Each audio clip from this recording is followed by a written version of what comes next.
Bismillah. Ayın bu günlərində doğulanlar planlarını heç kəsə deməməlidir. Çünki enerjisi zəifləyir və həyata keçmir. Numerologiyada bəzi rəqəm vibrasiyaları planı gizli saxlamağı daha uğurlu edir. Sənin yazdığın tarixlərə görə qısa analiz 2, 11, 20, 29. Həssas, intuisiya güclü, enerji tez təsirlənir.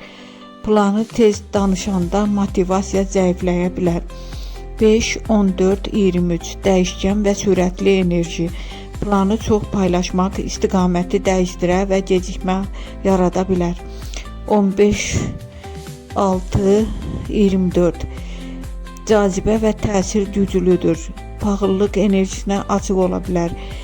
24 məsuliyyət və ailə enerjisi güclüdür. Planı deyəndə çox məsləhət alır, qərarsız qala bilər. Yekun, bəli, bu tarixlərdə doğulanların çox üçün ən doğru strategiya. Planı gizli saxla, nəticəni göstər.